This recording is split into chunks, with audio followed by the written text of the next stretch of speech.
Hello students, मैं मन स्वामी हिंदी की ऑनलाइन कक्षा के लिए फिर आपके समक्ष उपस्थित हूं। तो आज हम चर्चा करते हैं 11th की हिंदी जो पाठ्य पुस्तक है आरोह प्रथम, उसका काव्य खंड का प्रथम अध्याय कबीर का अध्ययन करते हैं। तो सर्वप्रथम हम कबीर का जीवन परिचय, साहित्यिक परिचय जान लेते हैं। तो कबीर का शाब्दिक अर्थ होता है महान। कबीर के जन्म में काफी किंवदंतियां हैं, लेकिन ऐसा माना जाता है कि 1398 ईस्वी में या विक्रम संवत 1455 में इनका जन्म हुआ था। कहाँ? लहर तारा तालाब काशी, उत्तर प्रदेश में। ये किंवदंती है। ऐसा कहा जाता है कि एक विधवा ब्राह्मणी ने लोकलाज के भय से इनको त्याग दिया था लहर तारा तालाब में, और एक जुलाहा दंपत्ति नीरू और नीमा ने इनका पालन पोषण किया था। तो नीरू इनके पिता और नीमा माता। पालक माता पिता है, वास्तविक माता पिता का ज्ञात नहीं है। और इनके गुरु का नाम है स्वामी रामानंद। इनकी पत्नी का नाम लोई, और इनको 2 संतान की प्राप्त हुई थी, जिसमें पुत्र का नाम है कमाल और पुत्री का नाम कमाली। इनका निधन हुआ था 1518 ईस्वी में, और विक्रम संवत 1575 में। तो विक्रम संवत जानने के लिए ईस्वी में 57 प्लस कर देते हैं, और अगर विक्रम संवत दिया हुआ हो तो उसमें 57 माइनस कर देते हैं, ईस्वी प्राप्त हो जाती है। तो अब इनके जीवन के बारे में जानते हैं कि और साहित्य के बारे में चर्चा कर लेते हैं कि कबीर जी निरक्षर थे, पढ़े लिखे नहीं थे। उन्होंने इस बारे में स्वयं कहा भी है कि मसीह कागज छुयो नहीं, कलम गही नहीं हाथ।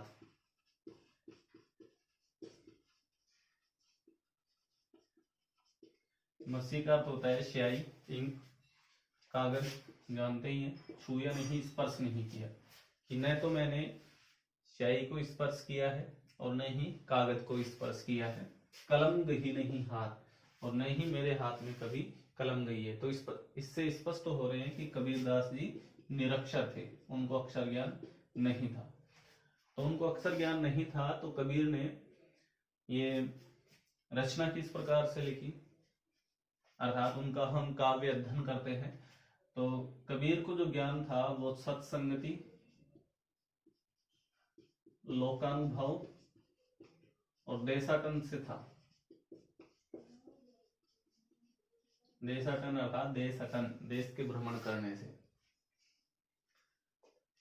तो कबीर का एक ग्रंथ है जिसका नाम है बीजक। तो फिर एक प्रश्न खड़ा होता है कि कबीरदास जी पढ़े लिखे नहीं थे, तो इन्होंने बीजक ग्रंथ की रचना किस प्रकार से थी। तो इसमें कबीर की सिर्फ वाणी है। इनको लिपिबद्ध करने का कार्य इनके शिष्य धर्मदास ने किया था, अर्थात कबीर की वाणी थी और लिखा किसने था? इनके शिष्य धर्मदास ने लिखा था। बीजक के 3 भाग हैं, साखी, शबद और रमैनी। शबद हम पढ़ेंगे। साखी में जो छंद होता है वो दोहा होता है, शबद में पद होता है, और रमैनी में होता है चौपाई। इसमें जो शैली होती है उपदेशात्मक होती है। इसमें शबद में जो शैली होती है वो ज्ञात्मक होती है, और रमैनी में जो शैली होती है वो भावात्मक होती है। तो बीजक ग्रंथ में कबीर ने मूर्ति पूजा बाह्य आडंबर, समाज में जो भी कुरीतियां व्याप्त थी, सामाजिक कुरीतियां, मूर्ति पूजा, बाह्य आडंबर, बहुदेववाद आदि का खंडन करते हुए एकेश्वरवाद पर बल दिया है। एकेश्वरवाद पर बल दिया है, अर्थात ईश्वर एक है। और कबीर निर्गुण भक्ति के प्रवर्तक माने जाते हैं। और संत सूफी कवियों में कबीर दास जी का स्थान सबसे ऊपर है, सर्वोपरि है। आचार्य हजारी प्रसाद द्विवेदी ने इनको वाणी का डिक्टेटर कहा है। वाणी का डिक्टेटर। तो वाणी का डिक्टेटर क्या होता है? डिक्टेटर का अर्थ होता है हिंदी में तानाशाह, अर्थात कबीर जी वाणी को अपने अनुसार प्रयुक्त करते थे। तानाशाह वह होता है जो अपनी मनमानी करता है। इसी प्रकार से कबीरदास जी भी वाणी के साथ मनमाना प्रयोग करते थे। इसलिए आचार्य हजारी प्रसाद द्विवेदी ने इनको वाणी का डिक्टेटर कहा है। और आचार्य रामचंद्र शुक्ल ने इनकी जो काव्य भाषा है उसको पंचमेल खिचड़ी कहा है, कबीर की काव्य भाषा को। क्योंकि कबीर की कोई एक भाषा नहीं थी, ये जहां भी जाते थे इनको जो भी शब्द पसंद आते थे वो अपने रचना में प्रयुक्त करते थे, वाणी में प्रयुक्त करते थे। इसलिए आचार्य रामचंद्र शुक्ल ने कबीर की काव्य भाषा को पंचमेल खिचड़ी कहा, अर्थात इसमें 5 प्रकार की भाषाओं का मिश्रण है, जो अवधी, ब्रज, राजस्थानी, पंजाबी और खड़ी बोली हिंदी। तो इस प्रकार से 5 भाषाओं का मिश्रण है। तो आइए इनके शिल्प सौंदर्य की चर्चा कर लेते हैं। शिल्प सौंदर्य आपके पूछा भी जाता है, कला सौंदर्य, भाव सौंदर्य, शिल्प सौंदर्य। तो कला के 2 पक्ष होते हैं, एक शिल्प पक्ष होता है, एक भाव पक्ष होता है कविता के। तो शिल्प सौंदर्य की चर्चा करते हैं। इसमें भाषा लिखी जाती है, शैली लिखी जाती है, छंद लिखा जाता है, रस लिखा जाता है, गुण लिखा जाता है, रीति लिखी जाती है और अलंकार लिखे जाते हैं, शब्द शक्ति लिखे जाते हैं। तो जैसे पूछा भी जाता है कि हम तो एक एक करी जाना, दो ही कहे तीन ही को, दो जग जिन नहीं पहचाना। पंक्ति का काव्य सौंदर्य स्पष्ट कीजिए। तो काव्य के 2 पक्ष होते हैं, भाव पक्ष और एक शिल्प अर्थात कला पक्ष। तो शिल्प पक्ष में आपको बता देता हूं, इसमें जो भाषा है वो सदुक्कड़ी में मिश्रित भाषा है।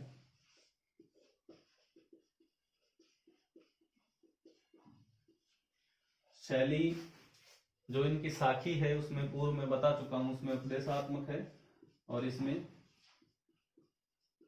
गेयात्मक है। छंद साखी में दोहा होता है और इसमें पद होता है। रस इसमें भक्ति रस और शांत रस दोनों ही है, भक्ति व शांत रस। गुण प्रसाद, कबीर की समस्त रचनाओं में प्रसाद गुण विद्यमान है और इस प्रसाद के साथ रीति फिक्स होती है पांचाली। और यहाँ अलंकार जो जो प्रयुक्त होंगे वो मैं आपको बताऊंगा। शब्द शक्ति यहाँ लक्षणा है। तो इस प्रकार से शिल्प सौंदर्य हो गया। अब हम चर्चा करते हैं इनके जो पद दिया हुआ है उस पद की।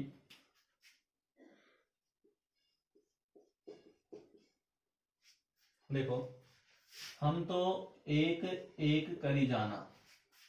कबीरदास जी कहते हैं कि हम तो एक का अर्थ एक है और दूसरे एक का अर्थ है ईश्वर। कि हम तो इस संसार में, इस सृष्टि में एक ही ईश्वर को जानते हैं। तो यहां हो जाएगा यमक अलंकार। यमक कहाँ होता है? जहां शब्द समान होते हैं और उनका अर्थ डिफरेंट, भिन्न भिन्न होता है। तो यहाँ शब्द समान है, एक एक, लेकिन अर्थ, एक का अर्थ एक है और दूसरे एक का अर्थ है ईश्वर। हम तो इस संसार में एक ही ईश्वर को जानते हैं। आगे है कि दो ही कहे तीन ही को दो जग, जिन नाहिन पहचाना। दो ही मतलब दो, कहे कहना, तीन ही का अर्थ होता है उनको, तीन नहीं होता उनको। दो जग, तो दो जग वैसे नरक को कहा जाता है, लेकिन दो जग का यहाँ अभिप्राय है स्वर्ग और नरक और आत्मा परमात्मा। तो श्लेष अलंकार है, जहां एक ही शब्द के एक से अधिक अर्थ निकलते हैं वहां श्लेष होता है। तो यहां श्लेष हो गया कि दो ही कहे तीन ही को दो जग, जिन नाहिन पहचाना। यहां अंत्यानुप्रास है, तो जहां अंत में वर्ण की आवृत्ति होती है वहां अंत्यानुप्रास आता है। देखो नए नए नए की आवृत्ति हो रही है। दो ही दो कहे कहते हैं तीन ही उनको, दो जग, कि इन दो जग अर्थात स्वर्ग नरक को जो दो अलग अलग मानते हैं, तो यहां अद्वैतता, ईश्वर की अद्वैतता, एक रूपता स्पष्ट की है कि जो लोग उनको दो अलग अलग रूप में मानते हैं, स्वर्ग और नरक के रूप में, आत्मा और परमात्मा के रूप में, जिन नाहिन पहचाना, वे लोग ईश्वर को नहीं जान पाते हैं। ठीक है, कि दो ही कहे तीन ही को दो जग, कि जो लोग दो ही मतलब दो कहे कहते हैं उनको, इनको दो जग के बारे में, कि जो लोग उनको अलग अलग नाम से पुकारते हैं, अलग अलग पहचान करते हैं, कि स्वर्ग और नरक अलग है, आत्मा और परमात्मा अलग है, जबकि आत्मा परमात्मा एक ही है। तो जो लोग ऐसा ज्ञान रखते हैं वो ईश्वर को कभी प्राप्त नहीं कर पाते, पहचान नहीं पाते हैं। तो इन ईश्वर की अद्वैतता को स्पष्ट करने के लिए कबीरदास जी ने उदाहरण प्रस्तुत किए हैं। तो जहां उदाहरण प्रस्तुत किए जाते हैं, अर्थात एक कथन को स्पष्ट करने के लिए कोई दूसरा कथन प्रस्तुत किया जाता है, वहां उदाहरण अलंकार होता है, कोई जग प्रसिद्ध उदाहरण दिया जाता है। तो यहाँ एक और उदाहरण अलंकार आ गया है कि एक ही पवन एक ही पानी, कि इस समस्त सृष्टि में एक ही पवन है और एक ही पानी है। कहने से तात्पर्य है कि एक समान ही पवन है और एक समान ही पानी है। एक ज्योति समाना, ज्योति अर्थात ज्योति, और संपूर्ण संसार में एक ही ज्योति समाई हुई है, ईश्वर की ज्योति। क्लियर, कि एक है पवन एक ही पानी, इस संसार में एक समान ही पवन है, एक समान ही जल है, पानी है, और एक ही ज्योति समाई हुई है, ईश्वर की ज्योति। एक है खाक, खाक का अर्थ होता है मिट्टी, गढ़े अर्थात निर्माण करना, निर्मित, सबे भांडे, भांडे अर्थात बर्तन, और एक ही प्रकार की मिट्टी से सभी बर्तन निर्मित हैं। बर्तनों के हालांकि आकार और उनके स्वरूप अलग अलग हैं, लेकिन वो सब एक ही प्रकार की खाक अर्थात मिट्टी से निर्मित हैं। एक कोहरासाना, कोहरा का अर्थ होता है कुंभकार या कह सकते हैं कुम्हार, साना मतलब साथ में कर, कि एक ही कुम्हार उन सबको मिलकर बनाता है, कि एक ही कुम्हार उन सभी बर्तनों का निर्माण करता है और वो एक ही प्रकार की मिट्टी से बने हुए होते हैं। तो इससे स्पष्ट किया गया है कि इस संपूर्ण सृष्टि का जो निर्माता है वो ईश्वर है। हालांकि उसके स्वरूप अलग अलग हैं, आकार अलग अलग हैं विभिन्न प्राणियों के, लेकिन उन सभी का निर्माण करने वाला, उन सभी को जन्म देने वाला ईश्वरी है। तो यह स्पष्ट किया गया है, जैसे कुम्हार एक है और वो मिलकर एक ही मिट्टी से सभी प्रकार के भांडे या बर्तनों का निर्माण करता है, वैसे ही ईश्वर भी सभी प्राणियों का निर्माण करता है, जन्मदाता है। ईश्वर से ही, परमात्मा से ही सभी प्राणियों का जन्म हुआ है। आगे देखो दूसरा उदाहरण दिया है कि जैसे बाड़ी काष्ठ ही काटे, अग्नि न काटे कोई। तो बाड़ी का अर्थ होता है बढ़ई, जिसको हम खाती कह सकते हैं। कास्ट, काट या लकड़ी कह सकते हैं। ही काटे, काटे अर्थात काटना। अग्नि, अग्नि या न काटे कोई, नहीं काट सकता है कोई। कि जिस प्रकार से बढ़ई कास्ट को तो काट सकता है, लकड़ी को तो काट सकता है, लेकिन उसके अंतर्निहित अग्नि को नहीं काट सकता है।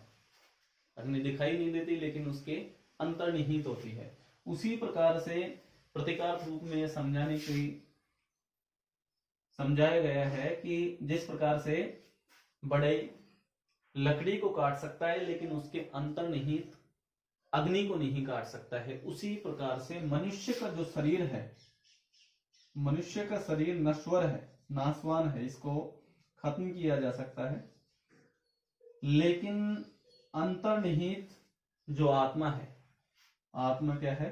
अमर है। तो इस उदाहरण से स्पष्ट किया है कि बढ़ई लकड़ी को तो काट सकता है लेकिन उसके अंतर्निहित अग्नि को नहीं काट सकता। उसी प्रकार से मनुष्य का शरीर नष्ट किया जा सकता है, नश्वर नाशवान है, लेकिन उसके अंतर्निहित आत्मा अमर है। सब घटी अंतरी तू ही व्यापक। घटी का अर्थ होता है स्थान या कह सकते हैं खंड, कि सभी स्थानों के अंदर तू ही व्यापक, व्यापक पूरी तरह से फैला हुआ है, समाया हुआ है। कि सभी स्थानों पर अर्थात कण कण में तुम ही समाये हुए हो। इस ईश्वर के लिए कहा है कि इस सृष्टि के कण कण में ईश्वर समाया हुआ है। धरे स्वरूप सोई, सोई का अर्थ होता है वही धरे धारण करना, स्वरूप स्वरूप, और ईश्वर ने ही विभिन्न स्वरूप धारण किए हुए हैं। माया देखी के जगत लुभाना, माया मोह माया देखी देखकर जगत लुभाना या मोहित होना। काहे रे, काहे रे अर्थात क्यों रे, नर मनुष्य, गर्भाना अर्थात गर्व करना। कि मनुष्य मोह माया को देखकर, यह संसार कैसे, संसार के लोगों के लिए कहा है कि संसार के लोग मोह माया को देखकर उसके प्रति मोहित हो जाते हैं। काहे रे नर गर्भाना, कि इस मोह माया पर, सांसारिकता पर तुम व्यर्थ ही क्यों गर्व कर रहे हो। निर्भय, निर्भय का अर्थ होता है निर्भय या निडर कह सकते हैं, भया भयम होना। कछु नहीं व्यापय, व्यापय यानी सताना। कहे कबीर दीवाना, दीवाना पागल होकर, या कह सकते हैं कि ईश्वरीय भक्ति में पूरी तरह से लीन होकर। कबीरदास जी ईश्वर की भक्ति में पूर्णतः लीन होकर कहते हैं कि सांसारिकता को त्याग कर मैं निडर हो गया हूँ, निर्भय हो गया हूँ, और अब मुझे कुछ नहीं व्यापता है, अर्थात कुछ नहीं सताता है, किसी चीज का कोई भय नहीं है। तो ये इसके व्याख्यात्मक स्वरूप था। इसमें से प्रश्न भी हैं जो एक एक हल हो जाएंगे। तो इसमें से अलंकार हम चर्चा कर लेते हैं। अलंकार एक तो आया था यमक अलंकार, दूसरा श्लेष अलंकार आया था, अंत्यानुप्रास अलंकार आया था, और उदाहरण अलंकार आया था। अब इसका अगला पद अध्ययन करते हैं। अब हम अगले पद का अध्ययन करते हैं, दूसरे पद का। कबीर का दूसरा पद है, संतो देखत जग बोराना, साच कहे तो मारन ध्यावे झूठे जगपतियाना। ये है संतों, संतों का अर्थ है साधु। देखो देखना, जग संसार, और बोराना का अर्थ होता है पागल होना। कि हे साधुओं, हे संतों, देखो यह जो संसार है ये पगला गया है, पागल हो गया है, क्योंकि इसकी प्रवृत्ति बताई है कि साच कहो तो मारन ध्यावे। अगर किसी व्यक्ति को सच कहते हैं, साच सच कहते हैं, तो वो मारन मतलब मारने के लिए, ध्यावे दौड़ता है। किसी व्यक्ति को अगर सच कहा जाता है तो वो मारने के लिए दौड़ता है। झूठे जग पतियाना, जग का अर्थ होता है संसार, यहाँ संसार के लोग है। पतियाना, पतियाना का अर्थ होता है विश्वास करना। और संसार के लोग झूठे लोगों पर विश्वास कर लेते हैं। इसलिए कवि कबीर ने कहा है कि हे संतों, यह संसार पागल हो गया है, बोला गया है, क्योंकि कोई व्यक्ति अगर सच कहता है, सच बोलता है, तो उसे मारने के लिए दौड़ते हैं और झूठे को अपना लेते हैं, उस पर विश्वास करते हैं। नेमी देखा धर्मी देखा। तो अब उन पाखंडियों पर करारा प्रहार करते ही कबीरदास जी कहते हैं कि नेमी देखा। नेमी होता है नियमों का पालन करने वाला, तो धार्मिक नियमों का पालन करने वाला, और धर्मी होता है धर्म का पालन करने वाला, अर्थात धार्मिक अनुष्ठान करने वाला। धार्मिक अनुष्ठान या धार्मिक क्रियाएं जो करते हैं। तो कबीर जी कहते हैं कि मैंने इस संसार में बहुत से नेमी अर्थात नियमों के पालन करने वाले देखे हैं। धर्मी देखा, धर्म का पालन करने वाले अर्थात धर्म के अनुसार धार्मिक अनुष्ठान करने वाले देखे हैं, जो प्रातः करे स्नाना, जो प्रातः काल ही सुबह उठकर स्नान करते हैं। आत्म मारी पखाने ही पूजे। आत्म का यहाँ अर्थ है आत्मा, वह स्वयं होता है, लेकिन स्वयं के अंतर्निहित क्या है? आत्मा। मारी मार कर अर्थात उसको त्याग कर, छोड़कर, पखाना ही। तो पखाना ही का शाब्दिक अर्थ होता है पत्थर। तो यहाँ पत्थर के लिए कहा गया है मूर्ति। पूजे पूजते हैं, उनमें कछु नहीं ज्ञान, उनमें कुछ ज्ञान नहीं है। जो लोग उन पर करारा प्रहार किया है, जो धार्मिक आडंबरों को अपनाते हैं, कि आत्म मारी पखाने ही पूजे, कि जो आत्मा को मारकर अर्थात अपने अंतर्निहित परमात्मा का जो स्वरूप है, आत्मा को छोड़कर पत्थर या मूर्ति की पूजा करते हैं, उनमें कछु नहीं ज्ञाना, उनमें कुछ ज्ञान नहीं है। बहुतक देखा पीर ओलिया। पीर होता है मुस्लिमों का धर्मगुरु, और भी हो ओलिया जो होता है वो भी धर्मगुरु होता है हिंदुओं का, अर्थात कह सकते हैं कि हिंदुओं का धर्मगुरु। पढ़े किताब कुराना। किताब धर्म ग्रंथ और कुराना मुस्लिमों का जो ग्रंथ है कुरान। कि मैंने बहुत से ऐसे धर्मगुरु और औलिया ज्ञानी देखे हैं जो किताब धर्म ग्रंथ और कुरान का अध्ययन करते हैं। बहुतक देखा पीर औलिया पढ़े किताब कुराना। कि मैंने बहुत से ऐसे धर्मगुरु और औलिया अर्थात ज्ञानी देखे हैं जो धर्म ग्रंथ और कुरान का अध्ययन करते हैं, उनके अनुसार ही सीख देते हैं। के मुरीद, मुरीद का अर्थ होता है शिष्य। तदबीर, तदबीर है उपाय, बतावे बताते हैं। कि वो किताब कुराना पढ़कर, धर्म ग्रंथ और कुरान पढ़कर अपने शिष्यों को भिन्न भिन्न उपाय बताते हैं, इस संसार के भिन्न भिन्न उपाय बताते हैं। उनमें वह जो ज्ञाना, उनमें वह जो ज्ञान भरा हुआ है, अर्थात वो तो स्वयं ही अज्ञानी है और अपने शिष्य को भी अज्ञानता की शिक्षा देते हैं। उनको स्वयं भी ईश्वर या खुदा को जानने का ज्ञान नहीं होता। आसन मारी डिंब धरी धारण। डिंब का अर्थ होता है घमंड या अहंकार कह सकते हैं। धरी धारण बैठे बैठना। मन में बहुत गुमान, तो गुमान का अर्थ भी अहंकार ही होता है। कि वे लोग अहंकार पूर्ण, घमंड पूर्ण, अहंकार पूर्ण अर्थात घमंड धारण करके आसन मारकर बैठते हैं। मन में बहुत गुमाना, और उनके मन में बहुत गुमान होता है अपने ज्ञान पर, अहंकार होता है। पीपर पाथर पूजन लागे। तो पीपर अर्थात पीपल, तो हिंदुओं पर कटाक्ष किया गया है ये। पाथर पत्थर, तो यहाँ भी पत्थर जो है वो मूर्ति के लिए कहा गया है। पूजन लागे, कि ये लोग पीपल और पत्थर अर्थात मूर्ति पूजा करते हैं। तीर्थ गर्व बुलाना, और तीर्थों पर अपने आप को गर्व करते हैं, तीर्थों का भ्रमण करके अपने आप पर गर्व करते हैं, भुलाना। और वो इन सब बाह्य आडंबरों में ईश्वर को भुला चुके हैं, ईश्वर को भुला दिया है।